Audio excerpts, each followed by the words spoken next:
Hey guys, welcome back to the Bodhi Tree where enlightenment is guaranteed. In this video, we are going to see 21st April के weekly quiz के सारे solutions. As always, YouTube पे सब solutions हम लोग डालने नहीं वाले due to the length of the video. But if you want to check out all the solutions, तो हमारे प्लेटफॉर्म पे जाके आप देख सकते हो, वहाँ पे सारे solutions available है. Alright? Alright guys, let's look at questions 1 to 5. The bar graph shows the percentage distribution of people. ठीक है, ये 4 सोसाइटीज है और जैसे मैंने बोला था 2x percentage is between 20 to 30, 4y percentage is again between 20 and 30, ये फिर 30 and 40 है, ये फिर between 10 and 20 है. तो अगर अपन अंदाजे कैलकुलेट करेंगे तो देखो ये चारों का 100 होना चाहिए. बेसिकली अपन अज्यूम करेंगे कि there are only 4 societies and in 4 societies का टोटल 100% होना चाहिए. ऑलराइट. अच्छा, और कुछ दिया, percentage distribution of all the societies is even. ठीक है, मतलब ये 2x परसेंटेज की वैल्यू क्या हो जाएगी, 22, 24, 26 या 28, क्योंकि 20 और 30 के बीच में है वो. ऑलराइट, इट्स नाइदर 20 नॉर 30, दोनों के बीच में. ठीक है. Step 1 would be 2x plus 4y plus 8y minus 20. ये बस चारों को ऐड कर रहा हूँ और this is going to be equal to 100%. ठीक है, टोटल डिस्ट्रीब्यूशन है ना पीपल का, सारी ये 4 सोसाइटी में डिस्ट्रीब्यूटेड है. 3x plus 12y is equal to 120. ठीक है, अच्छा नंबर है, 3 से डिवाइड होने वाला है. तो मेरे पास इक्वेशन क्या आ जाएगी, equation 1 x plus 4y is equal to 40. This is equation 1.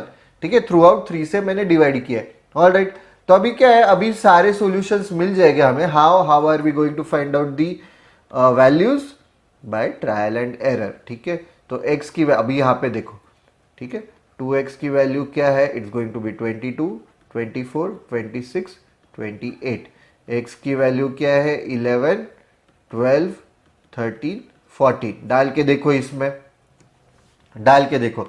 तो x अगर 11 आ जाएगा तो y क्या आ जाएगा, हमें क्या चाहिए, 4y percentage should be, percentage distribution even है तो 4y इवन होना चाहिए. तो x अगर मैं 11 लेता हूं तो 4y वुड बी ऑड. तो x 11 नहीं चलेगा, सिमिलरली 13 नहीं चलेगा, इवन नंबर ही चाहिए मुझे. तो x की वैल्यू कैन बी 12, तो दिस कैन बी 24 और 28. ठीक है, तो ये 24 अगर x की जगह मैं 12 डाल रहा हूं तो ये क्या आ जाएगा value, 4y would be 28 again. ठीक है, x की जगह अगर मैं 12 डाल रहा हूं, x की जगह अगर मैं 14 डाल रहा हूं तो 14, ये क्या हो जाएगा, 4y वुड बी, x अगर 14 है तो 4y वुड बी 26. ठीक है, ये पॉसिबिलिटीज है मेरे पास. अगेन अभी देखो, एक थोड़ा लॉजिक लगा सकते हैं ग्राफिकली, अगर लेट्स अज्यूम कि ये सही होना चाहिए कि इससे ये बड़ा दिख रहा है मुझे.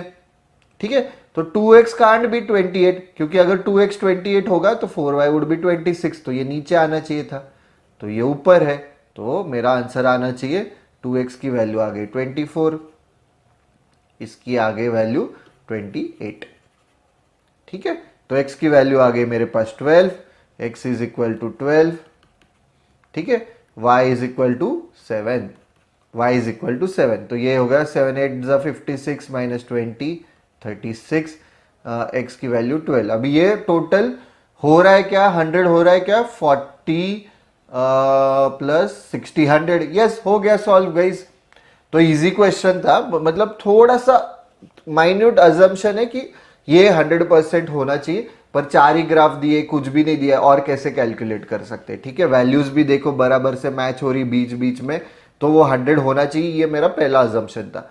Total people in city A क्या, society A, are what percentage of total people, society A है फिर ये. ठीक है, typo, society A are what percentage of total people in society C. Alright, अगर टोटल पीपल मेरे पास 100 है, ठीक है, टोटल पीपल ही मेरे पास 100 है, तो अपन क्या करेंगे, total people in society A कितना हो जाएगा, 24. Total people in society C कितना हो जाएगा, 36 इंटू 100. 12 2 जा, 12 3 जा, 66.66% आना चाहिए. Alright guys, I hope question 1 समझाए, तो उसका आंसर आना चाहिए तुम्हारा नन ऑफ दी अबव. अपना आया 66.66%. ऑलराइट, तो none of the above answer आना चाहिए। आई होप कि एवरीथिंग इज क्लियर। जैसे x का वैल्यू अपना आया था 12, y का आया था 7, तो सब अपने वैल्यूज आ गए थे 24, 28, 36 and this was 12%। if the difference between the maximum possible people in society A and the minimum possible people, oh okay, तो मैक्सिमम एंड मिनिमम ये कहाँ से है? मैक्सिमम क्योंकि अपना तो फिक्स्ड आया था वैल्यू। ऑलराइट, देखो तो उन्होंने क्या किया है। ऑलराइट, तो ये एम्बिग्यूअस ही है क्वेश्चन। तो उन्होंने क्या किया है, तो अपन ने अज्यूम किया था कि जैसे ये कॉलम बड़ा है तो ये 28 होना चाहिए, 24 होना चाहिए, तो उन्होंने वैसे नहीं करके x की वैल्यू 14 भी कंसीडर की है। तो ये हो जाएगा ये हो जाएगा वैल्यू 28, ठीक है, a की। फिर b की कितनी हो जाएगी, ये 14 हो गया, तो अपना कितना आ रहा था, 4y की वैल्यू आ रही थी 26, तो b की वैल्यू आ गई 26।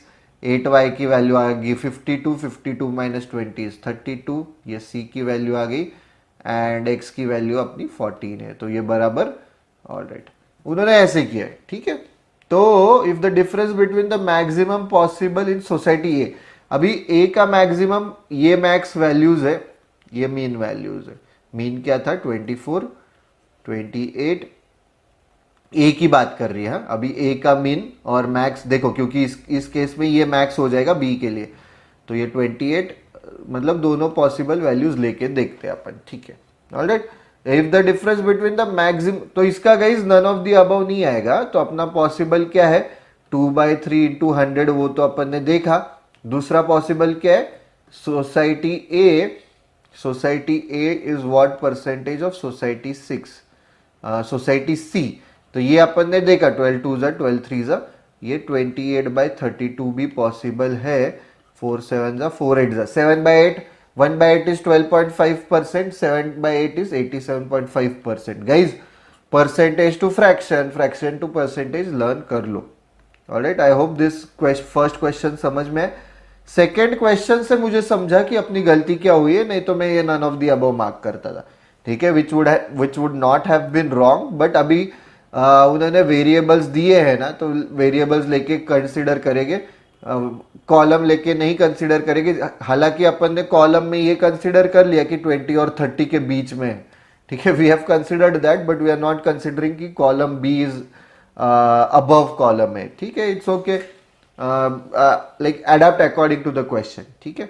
तो अभी क्या निकालना है अपना, if the difference between the maximum possible people in society A, maximum possible people in society ये कितना है, 28, ठीक है। अगर लेट्स अज्यूम करते कि इंस्टेड ऑफ 100 परसेंटेज, मतलब ये परसेंटेज वैल्यू है, 100x पीपल है, तो 28x पीपल हो गए ए में, and the minimum possible people in society D, D में मिनिमम पॉसिबल कितना है 12x इज 3200, मतलब 16x की वैल्यू उन्होंने 3200 दिए, x की वैल्यू आ गई 200। पूछा क्या है, find the maximum possible people in society B, B में मैक्सिमम कितना हो जाएगा 28x, तो 28x मतलब 5600, ठीक है। एक बार समझ में आया तो इजी क्वेश्चन, इतना कुछ पॉसिबल मतलब मुश्किल नहीं है, बस ये समझ में आना चाहिए तुमको कि करना क्या है, ठीक है, जो मुझे क्वेश्चन 2 के बाद समझा, विच इज नॉर्मल, ठीक है, क्योंकि एम्बिग्यूअस क्वेश्चन है। Let's move on to the question 3। Okay, which of the following is correct. अभी x की वैल्यू क्या आ रही है अपनी, x की वैल्यू एक बार 14 आई और एक बार 12 आई, राइट। तो x की वैल्यू क्या आ रही है, x इज इक्वल टू 14 और 12। y की वैल्यू क्या आएगी जब x इज 14, x जब 14 है तो अपना आया था x plus 4y is equal to 40, तो x जब 14 है तो 26/4, ठीक है, तो y की वैल्यू 26/4 है, ये 28/4 है, दिस इज इक्वल टू 7, 4 7 जा नहीं, 4 6 जा 24, 20, दोनों देखो, मतलब इसको भी इन दोनों से कंपेयर करेंगे तो x ग्रेटर देन y है, इसको भी इन दोनों से कंपेयर करेंगे तो still x greater than y है, तो your answer would be x greater than y। I hope inequalities पता है, बेसिक है इनइक्वालिटीज, ठीक है। If the total people in society is 1000 then find the difference between maximum and minimum people in society C, मतलब 100x अपन assume कर रहे थे, उसकी वैल्यू 1000 दी है उन्होंने, ये x अलग ले रहा हुआ, ये x अलग है, ठीक है, तो अपन टोटल पीपल 100z लेके चलेंगे, कंफ्यूजन नहीं होना चाहिए। z की वैल्यू 10 है। तो find the maximum difference between maximum and minimum people in society C. C में मैक्सिमम कितना है, ये है 36z, मिनिमम 32z है, तो डिफरेंस हो गया 4z, z की वैल्यू 10 है, 4 इंटू 10 40। कुछ भी डाउट्स रहेंगे आज them in the comment section below guys, अगर ये यूट्यूब पे आता है। If it's there on the platform ask in the discussion group, ठीक है, प्लेटफॉर्म पे जो डिस्कशन बटन है वहां पे जाके पूछ सकते हो। Find the ratio of maximum people in society B. Maximum people society B में कितना हो जाएगा 28, 28 जेड ले लेते हैं क्योंकि जेड वेरिएबल ले रहे हैं अपन, क्योंकि एक्स एंड वाई है यहाँ पे। And minimum people in society C, minimum people कितने है सोसाइटी सी में 32 जेड। सिंपल है, स्ट्रेट फॉरवर्ड है, 4 7 जा 4 8 जा, तो इसका आंसर आएगा 7:8। स्ट्रेट फॉरवर्ड, कुछ भी डाउट्स रहेंगे तो पूछो guys. Alright, let's move on to the next question. Now we'll look at the questions that are related to verbal. Now this is a para summary का question है ये आपको कैट में या कोई अलग MBA एंट्रेंस एग्जाम्स होंगे या कोई बैंकिंग एग्जाम्स होंगे उसमें आपको ये क्वेश्चन दिखेगा। कैट में रहेगा तो 4 ऑप्शंस रहेंगे, ठीक है। तो कैट में ये क्वेश्चंस काफी आते हैं, पैरा समरी आता है, देन पैरा जंबल आता है, एंड एज यू नो कि रीडिंग कॉम्प्रिहेंशन भी आता है। सो बेसिकली कॉम्प्रिहेंशन रिलेटेड और वर्बल एबिलिटी रिलेटेड ही क्वेश्चंस आते हैं, but you need some reinforcement of vocabulary as well, ठीक है। आपको वोकेबलरी की भी जरूरत होती है कैट में। तो देखते हैं क्या है। The symphony of dissonance thrives in the liminal space between order and chaos. Now symphony क्या होती है, बेसिकली आपको बेसिक में बताओ सिम्फनी क्या होती है। ऑर्केस्ट्रा होता है, वहां पे काफी सारे लोग म्यूजिक इंस्ट्रूमेंट्स बजाते हैं, तो वो जब हारमोनियसली सुनाई देता है, ठीक है, अच्छी आवाज आती है, कोई अलग म्यूजिक इंस्ट्रूमेंट बजा रहा है, कोई यहाँ पे अलग म्यूजिक इंस्ट्रूमेंट बजा रहा है, ठीक है, तो वो जब हारमोनियसली आपको सुनाई देता है then that is called as symphony. तो यहाँ पे सिम्फनी हम ऑर्केस्ट्रा की या म्यूजिक इंस्ट्रूमेंट से रिलेटेड की बात नहीं कर रहे, हम यहाँ पे मेटाफोरिकली बात कर रहे हैं, ठीक है। The symphony of something, that is कोई चीज हारमोनियसली हो रही है, ठीक है। The symphony of dissonance. Now dissonance क्या है? Dissonance is something basically symphony का ऑपोजिट, लैक ऑफ हार्मोनी, ठीक है, लैक ऑफ एग्रीमेंट, ठीक है। तो डिसोनेंस भी हम म्यूजिक टर्म्स में यूज करते हैं, पर यहां पे हम मेटाफोरिकली ही यूज कर रहे हैं, जैसे कि समथिंग दैट लैक्स हार्मोनी और एग्रीमेंट। तो the symphony of dissonance thrives in the liminal space between order and chaos. Now liminal space मतलब क्या? ये जो वर्ड है, ठीक है, liminal refers basically it refers to a transitional और इन बिटवीन स्टेट, ठीक है। जैसे हम कह सकते हैं द लिमिनल स्पेस बिटवीन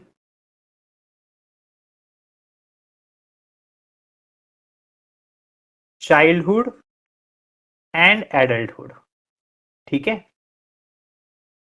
तो एक ट्रांजिशनल स्पेस समझो या इन बिटवीन स्पेस समझो, जो चाइल्डहुड और एडल्टहुड के बीच का जो पीरियड होगा उसकी हम बात करें। सो वैसे ही the symphony of dissonance thrives in the liminal space between order and chaos. Here, यहाँ पे क्या होता है, ये liminal space में क्या होता है, boundaries blur and familiar forms dissolve into a kaleidoscope of fragmented possibilities. Yet within this cacophony, cacophony का हमने वर्ड ऑफ द डे में मीनिंग दिया है, सो मैं यहाँ पे राइट हैंड साइड पे कैकोफनी का जो वीडियो है, ठीक है, वर्ड ऑफ द डे का, वो मैं डाल दूंगा उसकी लिंक, तो आप देख लो। A nascent order emerges, nascent मतलब क्या? Something that has just begun, a new order emerges, ऐसा समझ सकते हो, ठीक है। A nascent order emerges, a new structure birth from the friction of opposing forces. Opposing forces क्या? ऑर्डर एंड केओस, ठीक है। उससे क्या होता है? A new structure is form.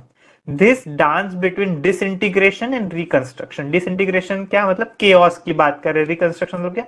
Order की, मतलब दो ऑपोजिंग फोर्सेस की बात करें। This dance between disintegration and reconstruction is the crucible of innovation. Crucible मतलब क्या? Basically it is a test, ठीक है, which leads to innovation of something और creation of something, where the seeds of the future are sown amidst the fertile chaos of the present. तो ना हमें इसका summary देखना है। ठीक है, तो समरी कैसे देखना है, कैसे आइडेंटिफाई करना है, हमें क्या पूछा है, हमें करेक्ट आंसर नहीं पूछा है, हमें क्या पूछा है, best answer, best captures the essence. ठीक है, सो ऐसे हो सकता है इसमें से 3-4 आपको करेक्ट लगे, but you have to choose the best option that captures the essence of the passage. ऐसे भी हो सकता है कि आपको 2-3 ऑप्शन घटिया लगे। ठीक है, सब ऑप्शंस घटिया है, पर उसमें से भी आपको क्या चूज करना है, द लीस्ट वर्स्ट ऑप्शन आपको चूज करना है। ठीक है, ये मैं बार बार कहता हूं, you have to choose the best option और द लीस्ट वर्स्ट ऑप्शन। तो यहां पे देखते, there are many ways to tackle this kind of questions, पर हम यहां पे देखते कैसे करेंगे। ठीक है, नाउ ये पैसेज डिफिकल्ट, अगर आपको वोकैबुलरी पता है तो you will easily understand the gist of this passage. Now ये जो सब वोकैबुलरी यूज की है, टिपिकल एग्जाम लेवल की वोकैबुलरी है। ठीक है, nothing out of the syllabus. So this passage describes a specific artistic movement focused on dissonance. Now यहाँ पे artistic movement की तो कुछ बात नहीं की है। ठीक है, तो ये ऑप्शन सीधा गलत है।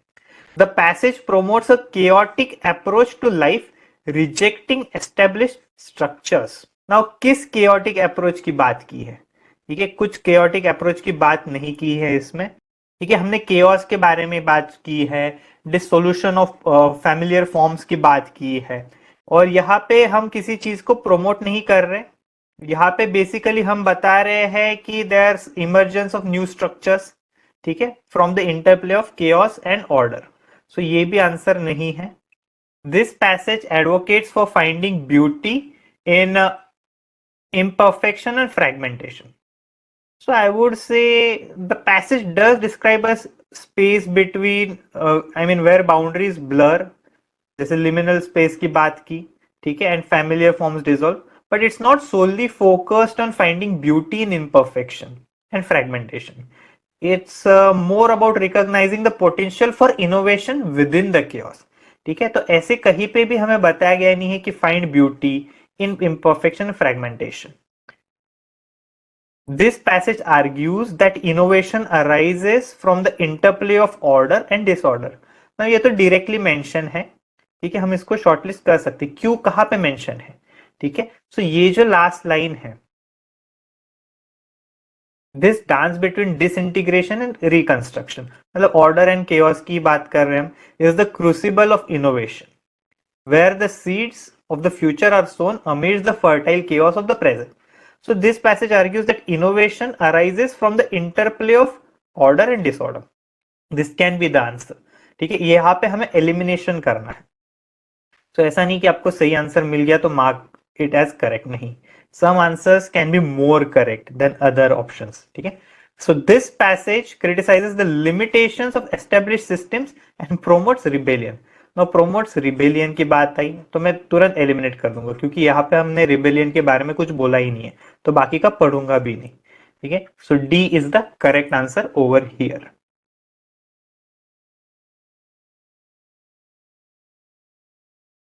That's it for this video, guys. If you like the video, don't forget to click on the like button, share करो, subscribe to the Bodhi Tree channel. Also Telegram पे डेली बेसिस पे ऐसे question हम लोग डालते हैं, cons का हो, एलआर का हो, वर्बल का हो, वो कैप शीट हो, करंट अफेयर्स क्विजेस हो। इंस्टाग्राम पे डेली न्यूज़ एनालिसिस डेली आता है, प्लस यूट्यूब पे ऐसे वीडियो लेके आते ही है। Alright, so don't forget to click on the bell icon as well. ठीक है, नोटिफिकेशन मिलेगा। That's it for this video guys, see you in the next video.